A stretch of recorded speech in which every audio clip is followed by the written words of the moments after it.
There is absolutely a way to be stylish on a budget.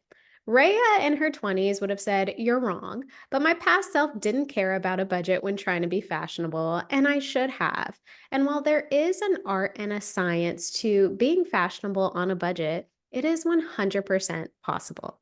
In fact, LA based stylist Emily Burnette is here to show us how. In this episode, Emily and I are talking all things affordable fashion and how anyone can build a dream wardrobe on a budget.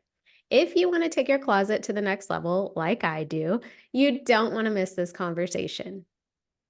Emily lives in LA and works as a luxury personal and wardrobe stylist. She is styled for major publications and has been featured on Refinery 29, The Wall Street Journal, Diane von Furstenberg, and more. Emily actually got her start in New York City working for retailers like Neiman Marcus, Barney's, The Real Real, and more. In fact, Emily was actually one of my OG clients from back in 2016. And while we haven't worked together in years, I've followed her transition from New York City to LA and her growth as a stylist. It is nothing short of inspiring. So, Emily, hi, long time no see, no speak. Thank you so much for being here. I know I briefly touched on your background, but I would love if you could tell us how you went from luxury retail to owning a styling business. Yes, thank you so much, Raya. It is so fun to be here and so fun to catch up with you. I also enjoy following your journey and seeing your big purchases like your car and now your property. So it's so fun to have this come really full circle. So how did I get here? Such a good question. You really hit it on the head with the background and where I started and from New York to LA. I think I always knew it was going to be wardrobe styling. I didn't necessarily know I was going to be tying in styling private clients into the mix, but it kind of naturally happened because I was doing personal shopping at Barney's, so I was meeting private clients.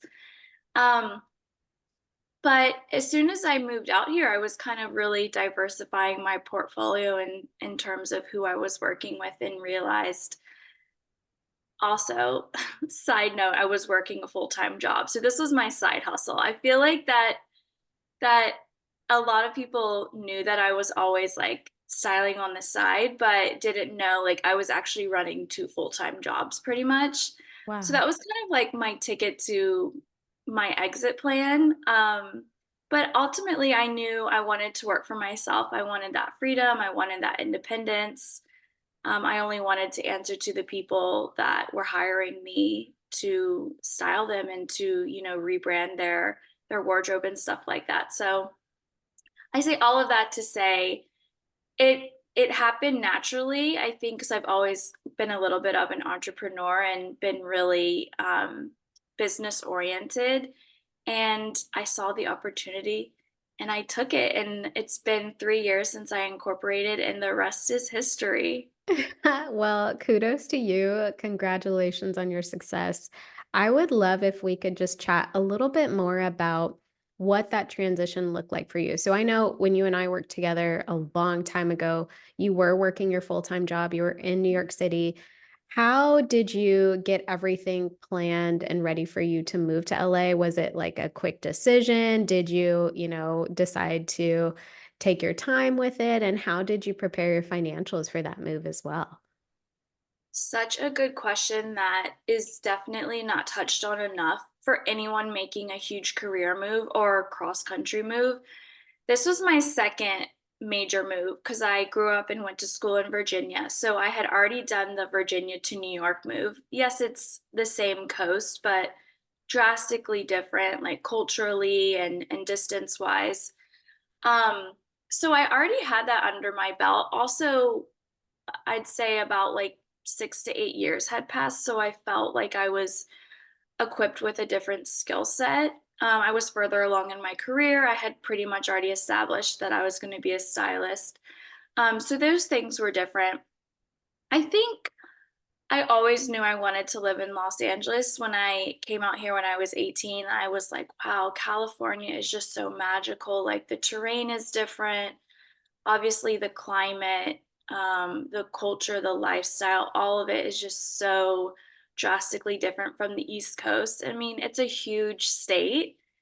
So I already had that in the back of my head that one day I'll do Los Angeles. And the goal was always to be bi-coastal, to take jobs in New York City and Los Angeles. But it's like once you're out here, you are pretty stuck because, the time zone difference, you're getting your footing and building your brand out here and your life out here.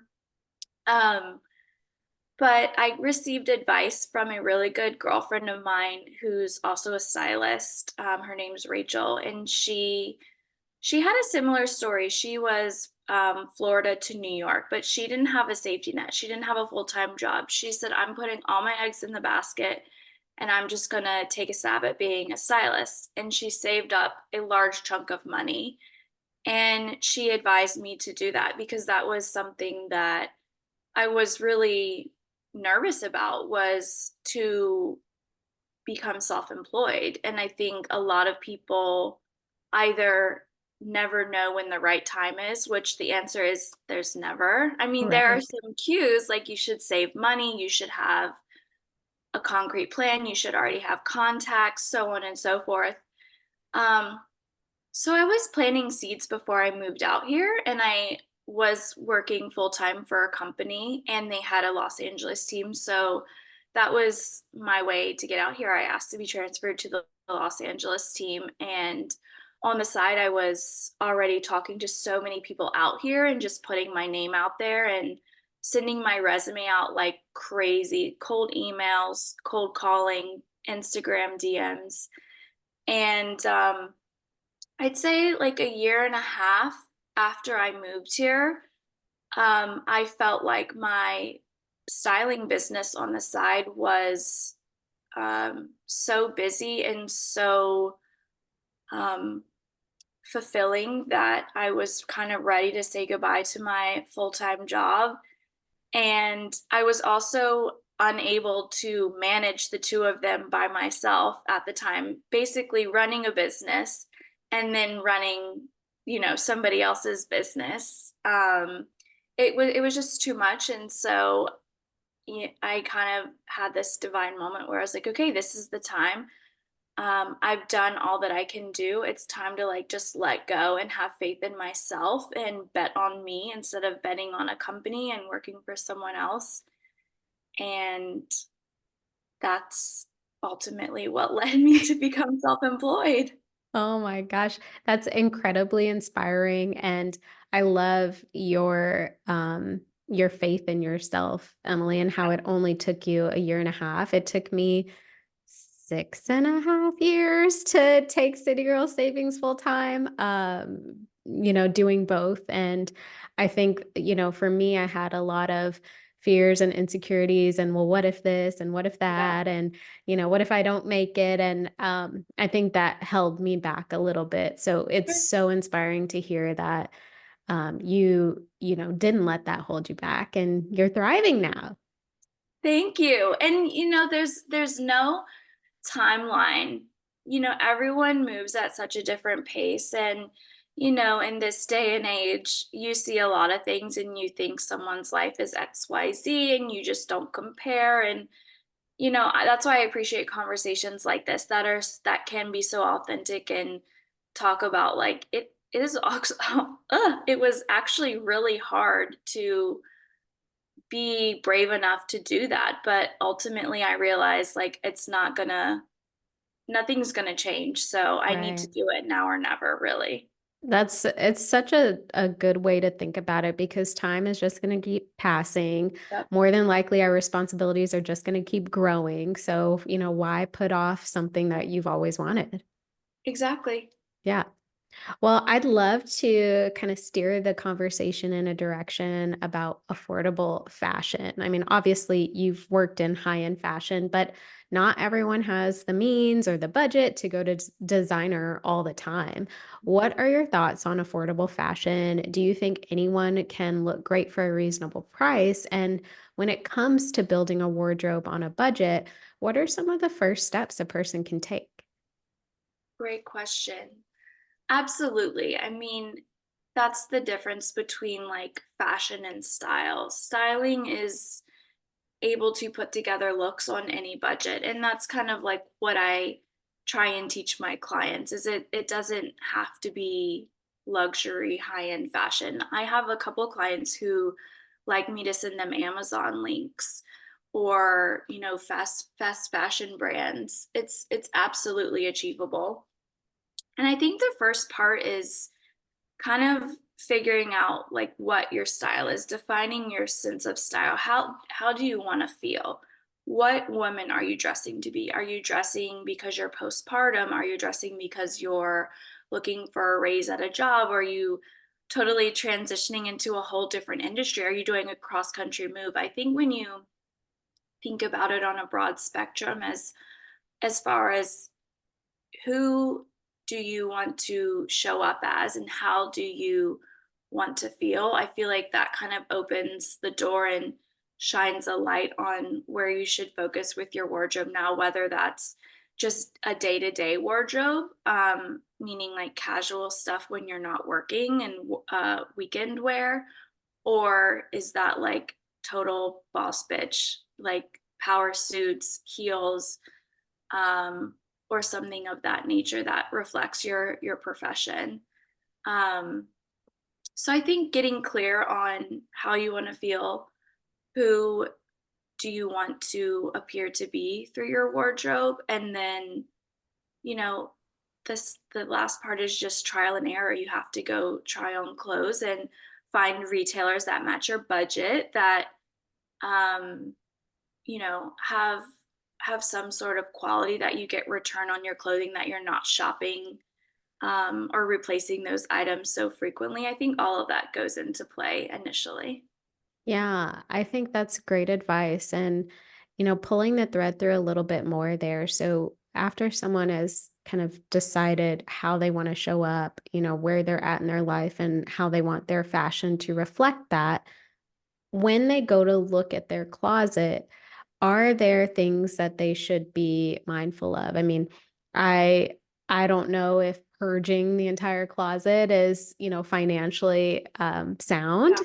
but what can someone do to, I guess, get their own closet ready before going to buy more pieces? I think the first part is doing like a closet edit. I feel like a lot of people are really jumping on the bandwagon with these, and a lot of times it involves with like home organization and just getting rid of things that really no longer serve you and that they don't fit you. Your weight fluctuates. Um, Maybe you've had it since high school, so on and so forth. That clothing is such a unique element. It's very sentimental. It's almost like when you smell something and it brings you right back to that moment of that age, that city, that location. There's a lot of emotional ties to clothing.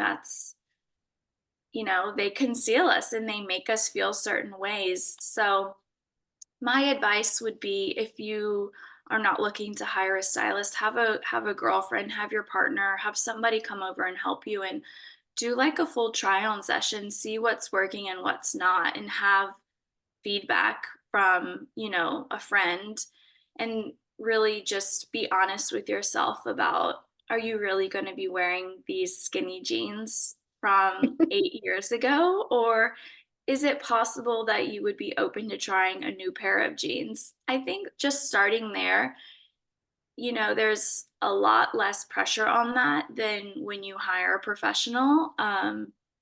So that would be my piece of advice.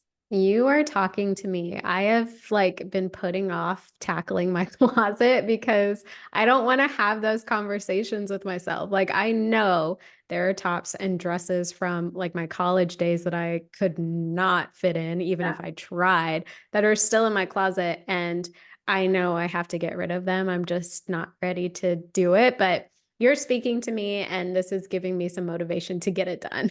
Yay! Have Uh, faith in you. Yes, thank you. I need all the faith that I can get. So I think that was incredibly helpful, and I would love to get your thoughts on some wardrobe basics that you would recommend to like any of your clients, things that every woman should have on hand in their closet. Yeah. I get this question a lot, and I honestly like to keep it really broad because styling is fairly customized. And so, although my aesthetic plays a part in, wardrobing private clients a little bit, I really style them once I meet them, whether virtually or in person, and once I see their wardrobe, so I can see would these brands or would these items actually make sense for their life and their lifestyle and profession and where they are right then and there. So I would say, let's start from the bottom up. You need good shoes. I mean, you don't need a ton of shoes, but you need shoe options. Sandals, a clean sneaker that can be dressed up or dressed down. Obviously, there's like some version of like an athletic shoe for walking, hiking, exercising. Um, if you're into heels, maybe like a little block heel or a stacked heeled sandal, something like that. Maybe a boot if you're in a climate that has seasons, so on and so forth. I think like a nice curated edit of like 6 to 10 pairs of shoes is appropriate. Let's say if you're starting from scratch, if you're starting with a clean slate. As far as bottoms, nice pair of jeans, nice jean alternative like a khaki or a chino, maybe a leather pant, something that's not a denim material. Um, I would say some light accessories, belts, jewelry, handbags, sunglasses, scarves, so on and so forth.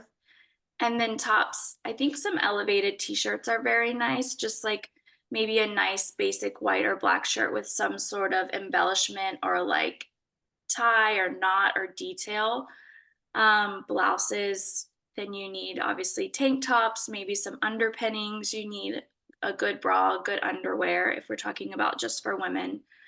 Um, and then layering pieces, whether that's a cardigan, a leather jacket, denim jacket, bomber jacket, all kinds of things. And then again with the accessories, if you're a hat person, maybe a couple of hat options. I think just overall a concise edit of all of those things. And I think the key is making sure that they work together so that you can build outfits with a few items but wear them completely different ways.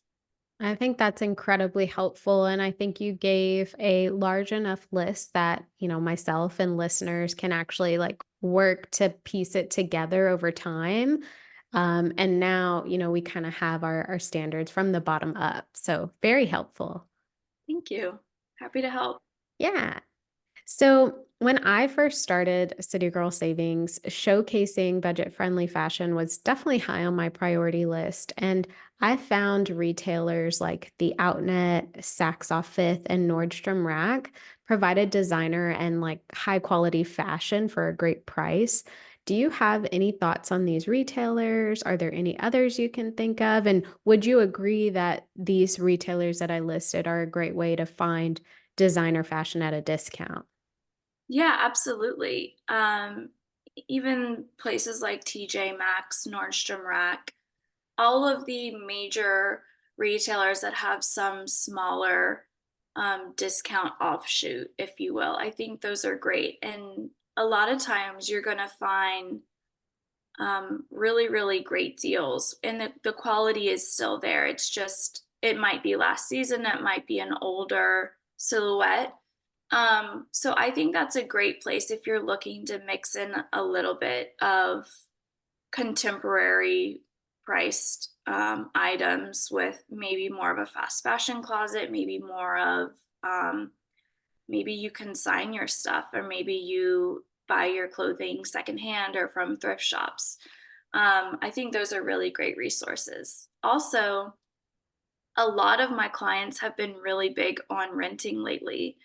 I have one client who loves Rent the Runway, and she's been finding stuff new with tags. I have another girlfriend who's really into Nuuly and finding some really great pieces that way. So, I mean, there are tons of options now to achieve style on a budget. And I can only imagine like what's going to happen in the next few years, more so as kind of the face of retail starts to change, and um, I'm sure there will be even more options then. Yeah, I definitely agree. This is a total sidebar. Do you ever watch the show Summer House?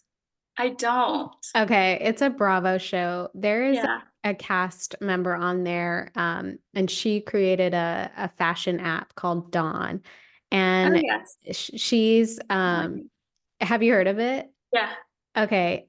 She like her kind of elevator pitch of the app was the clueless Cher Horowitz style, closet where she had the Sure. computer and it matched the person. And I just think that is super cool. I don't know if you've ever used that app, but I agree with you that we're probably moving in that direction. Hmm. Yeah. I've just integrated recently with a platform, and one of the services that I offer is digitizing your wardrobe. So when I come in and do a closet edit, we'll take pictures of pieces that you're wearing already that maybe you want to wear differently. We'll photograph them, it removes the background, and then in this program, I'm able to outfit build with your existing wardrobe or suggest new items that would match your existing wardrobe. And that's really cool because it's just a shoppable lookbook, and you're able to shop directly from those links, and you can save it to your home screen on your phone. And it's kind of like that. It's very clean, it's very modern, and so far my clients have been loving it. Oh my gosh, that is such a cool service that you offer. I feel like Yeah. that would be incredibly helpful because you're seeing what I like to wear currently, and you're Mhm. either taking what I already have and styling it with what I currently have, or you're recommending additional pieces, which is so cool. Yeah, thank you. That's awesome. Um, so being that you're a stylist, I would love to hear any of your just go-to stores that you love, any favorites, whether it's for you or your clients. Um, Interesting. Gosh, honestly, I pull from all over. It really depends on the client's needs. Obviously, the stores I mentioned, the big brand retailers that have multi brands in them, are always really helpful, especially if I'm styling virtually. Nordstrom, Neiman Saks, Bergdorf's, places like that. I'm also a fan of boutiques or like one offs, like Madewell, Cause, things like that. And when I can support like local businesses and smaller owned brands, I try to do that as well. That's wonderful. So there's not like a store off the top of your head that like no matter what you always love outside of what you've listed, or that, you can go there and every time find what you need. You pretty much just go all around. Yeah, that's a good question. No, the answer is no, because I feel like every store serves a different purpose. It could be like a budget thing. It could be, they maybe Saks just doesn't have any baby blue dresses in stock. I mean, it could be a plethora of reasons. Maybe their return policy is no longer, very flexible. There's a lot of things I feel like that are taken into consideration. Um, and so that's why I feel like it is important to have like a whole Rolodex of like different retailers. And even in, my past world of like celebrity styling, just local showrooms that I was able to pull from, everyone has such a different buy or such a different assortment of shoes, handbags, gowns, blazers, so on and so forth. So it is kind of like upkeep and managing like who has what, when are the sales, what is it like to work with them, their customer service, what is their return policy? Is it going to be generous for my client who maybe takes a while to try on things? I mean, all of it comes into play. And I feel like that's never really discussed. So that's an interesting question. Yeah, well, that was an interesting answer, and I think that right there is, like, one of the benefits of a stylist, like, someone Yes, who can do that work for you and not absolutely. yeah, like,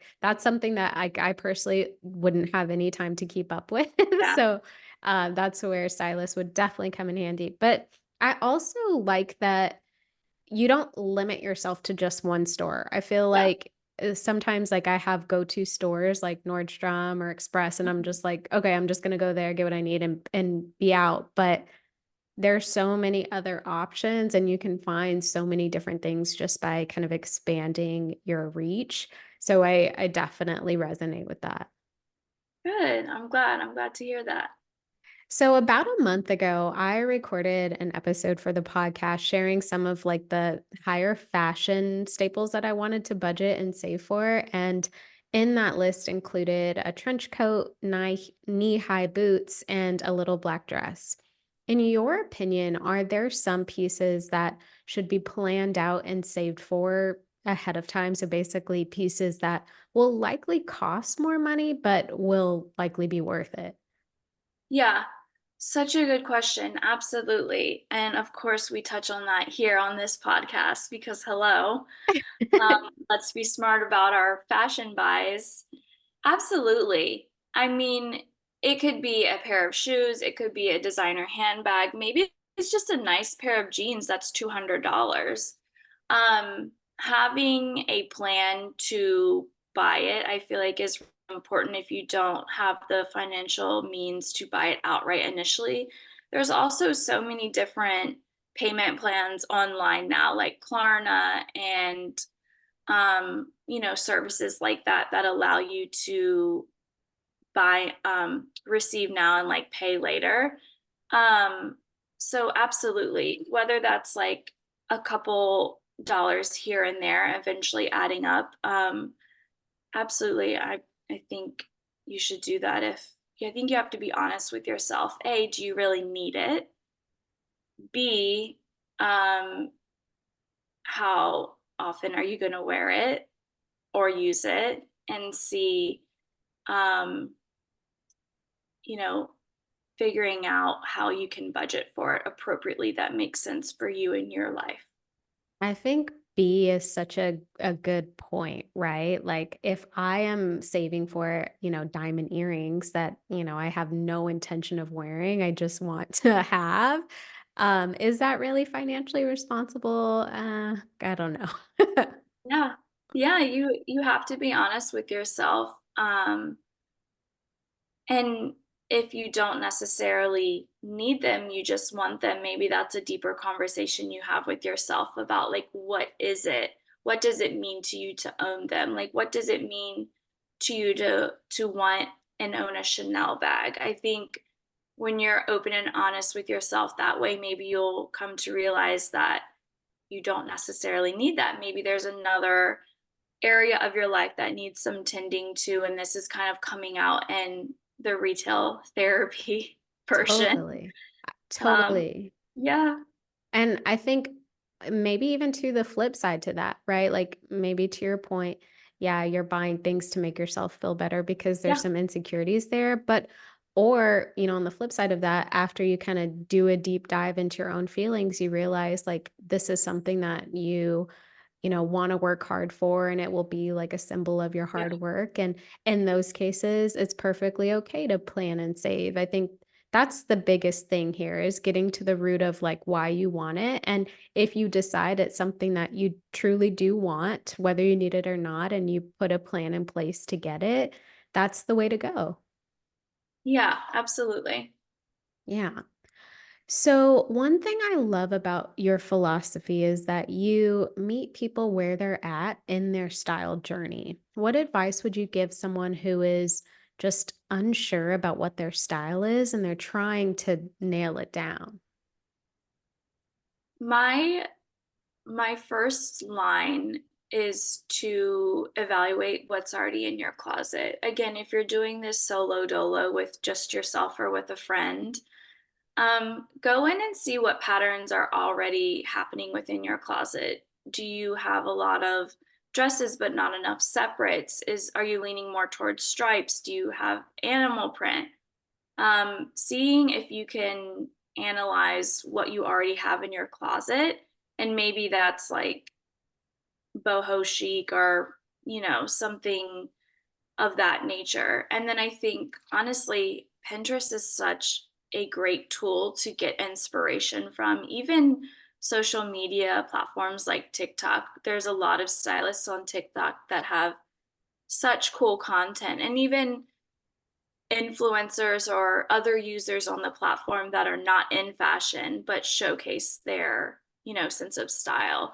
And I think seeing what you like and dislike will help narrow down specifically what direction you should go into. If you walk into your closet and you're like, I have no idea where to start in the closet, see what you have, see if there's any trends in there that are very similar. Maybe you have like an all black wardrobe and then a neon dress.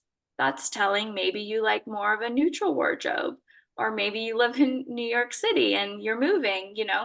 I think those tools are a great place to start.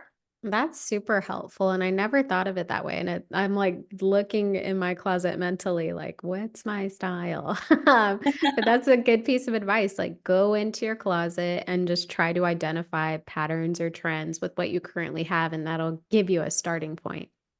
Absolutely. And on another note, I feel like we specifically as women get tied up with labels and titles. And you don't have to name your style like cool girl, French girl. You don't have to put a title on it. I think it can be whatever you want it to be, and whatever feels natural to you and what makes you feel good about it. Sure, keywords like that are helpful when searching for specific things or searching for specific styling aesthetics, but it's not necessary. Like, you shouldn't be so hard on yourself if you feel like you want to achieve this certain sense of style, but you can't get behind the title or vice versa. Thank you for sharing that. I think it's so easy for women to put themselves in a box, and it's Mhm. not necessary for No, any not at all. reason. Yeah, thank you for Exactly. that. So I would love to hear your client's process for budgeting when it comes to like styling with you. And if you also don't mind, what is your own process for budgeting when you buy pieces for yourself? Yeah. Um, as far as my clients' process, for the most part, I have a couple different services. If I'm doing an at-home fitting, I cover all of the costs of the clothing up front, and anything that they buy, they pay for. On the other hand, when I do a digital styling lookbook, they pay for everything. So the budgeting is kind of already on them. And my style questionnaire, and on my onboarding, I ask a question that's like, are you financially ready to invest in a stylist, and all that comes with it? Because a lot of times, once we go in and do the closet edit, we're taking a substantial amount out that's no longer working, that doesn't fit, that's torn, that's dirty, so on and so forth. So that automatically leaves gaps and opportunities in the closet. So there is typically always an element of shopping, whether, secondhand or just at any retailer, online or in store, that plays a part of it, because you have to have clothes. You can't wear the same outfit over and over. So I always make sure that the client is financially ready to invest.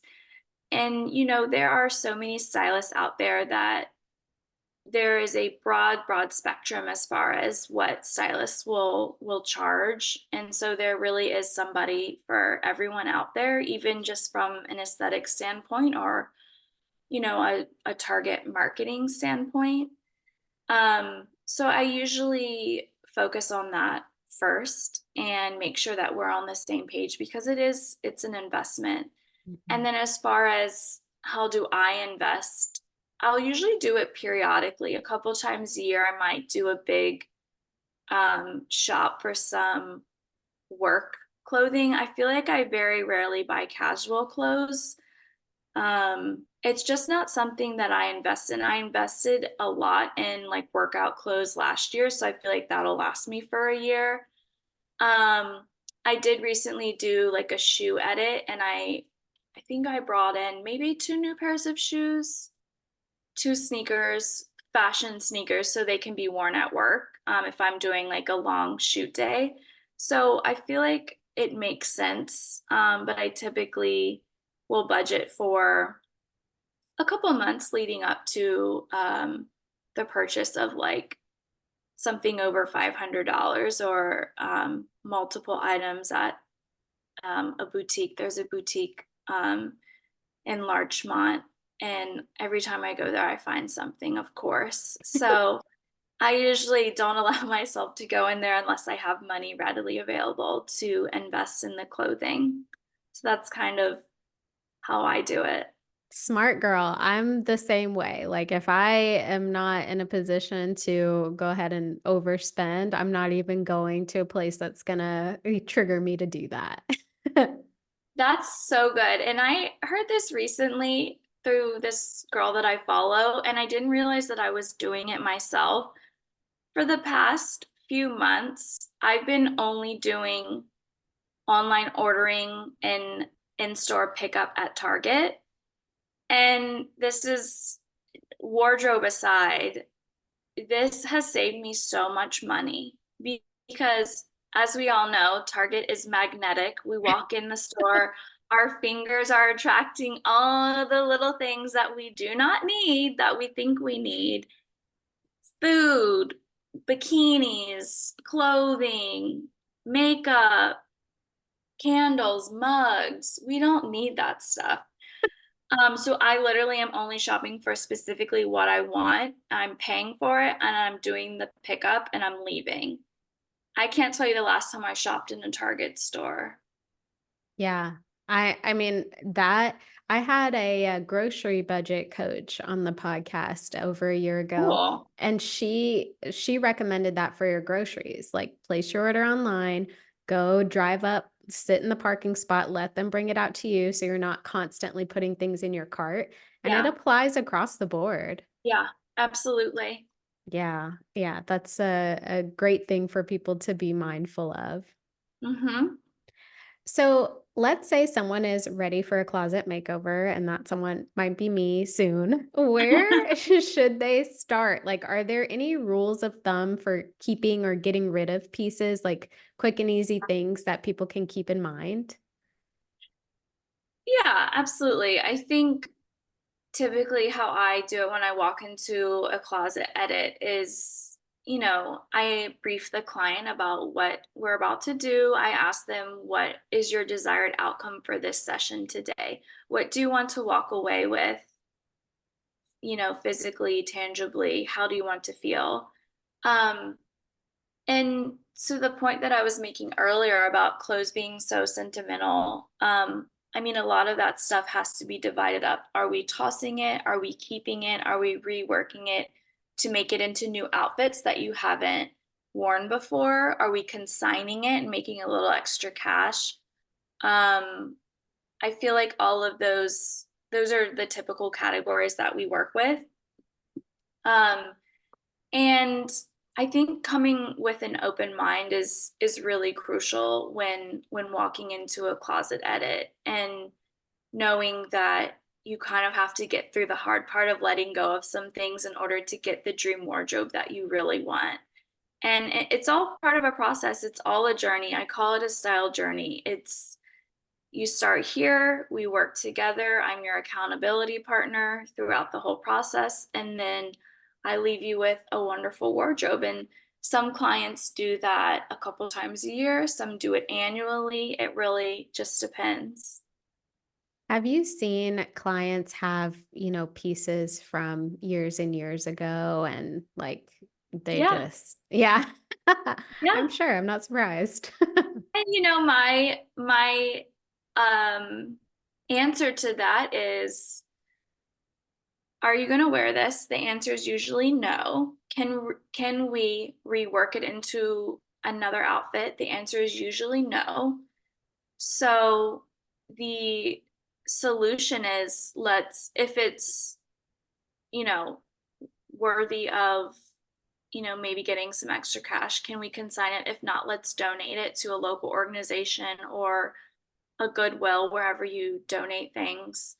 And let's find a replacement. I will find you a modern version of this. If you like the silhouette, or you like the color, or you like the leather accent on it, it could be, you know, many different things, but um, let's find a replacement so that you have like an elevated, updated version of this item. And that's kind of it. In my eyes, it cancels out.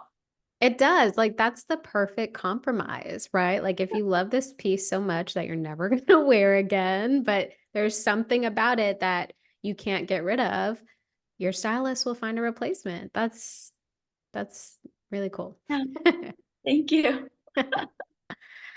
So I'm curious, what are some trends that you are seeing right now, and what do you think we'll see moving into the coming seasons?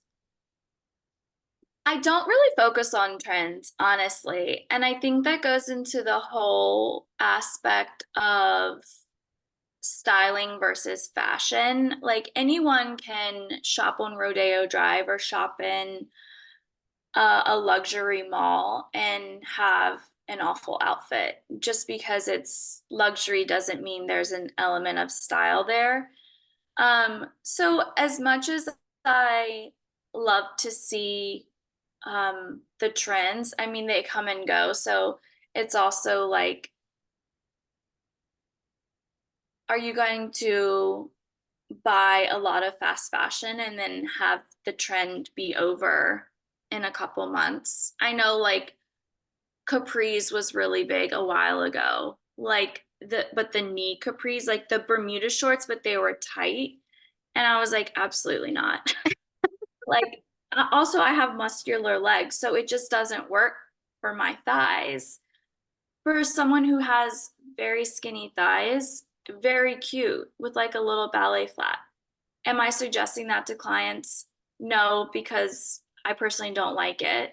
I also think that that trend is going to come and go, and it's not necessarily my clients' typical aesthetic. I feel like I work primarily with like female business owners, and they're not wearing capris to a meeting. Like, Right. so I mean, I watch them lightly. I might acknowledge them, but am I suggesting them to clients? Not necessarily. Maybe Okay. an accessory, or an accessory trend, or, like you see the raffia and the wicker bags in the summer for like tropical vacations, stuff like that. That's general enough that you do kind of see season and season again. But for a very specific trend, I typically steer clear of that. And also, a lot of the time, those items are in the fast fashion stores. They're not necessarily in the contemporary priced and upper level stores. So you kind of question the quality a little bit, and whether or Mhm. not this is actually a good investment. So to tie this in and make it an actual helpful answer to you, you could rent those things. Mm. I'm sure that stuff is available. The really like niche, trendy stuff, I'm sure is available to rent it, try it for a season, see if the trend works for you. If not, don't worry about it. That's great advice. And I'm so glad that you've mentioned, renting pieces a couple of times in this episode because that's a great way for people to just kind of test the waters and just Mhm. see what they like and what they don't like or what they thought may have been cute, but when they put it on, it's, not really their style. I think that's a really good option. Yeah, thank you. So, you've kind of touched on some of the services you offer, but I would love if you could maybe give us a little bit more detail and kind of, what's your starting service and, maybe the full spectrum scale. Yeah. Would love to hear more about that. Absolutely. So, in addition to private client work, I also work on advertising and commercial jobs. So, you'll see a few of those on my website and my Instagram. But what I really love is working with private clients. I feel like it's so fulfilling, and I love being able to educate people through their wardrobe and make them feel so good about the clothes that they're wearing and show up differently in their lives, both personally and professionally. So I have three different services. The first one is a styling package, which has components of the other two services. So this is an all-inclusive. This is what I suggest for new clients primarily. It starts with a closet edit, whether that's virtually anywhere in the world or in person in the Los Angeles area. And we just go through and see what's working and what's not. And then after that service, I do a digital styling lookbook, which is a 6 page, fully customizable, clickable, shoppable lookbook that's specific to you and your budget and your color preferences and your sense of style. And then after that, once any new items are purchased, we do a 30-minute FaceTime and we integrate those new clothing items into your existing wardrobe and we build outfits. And then those outfits will live on the app that I was mentioning. So you can get dressed easily and with a breeze every morning. And then I kind of end that full package, which takes about 4 to 6 weeks with a custom mood board. And it's all custom to you. It's the overall aesthetic of who Raya is. It's colors, it's brands, it's patterns, it's designers that I think you should look up or brands that you would like. And it's just this beautiful little mood board that's kind of your North Star. So once we move on from working with each other, when you go out and shop on your own, you kind of have a guide of what to look for. And I feel like it sets you up for success. And yeah, that's a really awesome package that I do. And then the second service is the digital styling lookbook. And then I do an hourly styling service for headshots, for in-home fittings, closet edits, if we just want to do the closet edit. So it all kind of builds on one another. And so far it's been going great. Yeah, I mean, I can imagine those are some amazing services. And I think you mentioned a complimentary 30-minute consultation for listeners. Can you talk about that? Yes. I did. You're psychic. I did. I'm happy to have a 30-minute complimentary consultation via phone to any City Girl Savings listeners. And this is like your opportunity. It's totally complimentary. It is anything on the table. Ask me any wardrobing questions you have, any specific budgeting questions, retailers, so on and so forth. It's 1-to-1. So I encourage people to come with a list of questions about specific things that they want to know or what they think they should wear. Um, and I would love to meet some of your listeners if they're interested in working with a stylist. This is kind of like a way to dip your toes in the water before committing. Holy cow, that is amazing. How would someone take advantage of that? Is there like a link that I can include in the show notes, or like where would somebody go for that? Yep, I can send you a link. You can also contact me directly at emilyburnette.com under the contact link. I believe I have a button where you can schedule it directly there, Okay. or you can shoot me an email or DM me at Emily Burnette Stylist on Instagram. Yay. Okay. Well, I will definitely link to all of that in the show notes. That way, people can just follow you and connect with you and hopefully take advantage of this complimentary consultation. Thank you for that. No problem. Happy to help and happy to meet some ladies all over the country who are looking to bow out on a budget with their wardrobe. Yeah, absolutely. Absolutely, Emily. Well, thank you so much for being here. Any final words of wisdom for women who are just looking to be more stylish but want to stick to their budget in the process? Wow, I feel like we did a whole full spectrum of this. I think just start somewhere. Don't be so hard on yourself. Have a friend.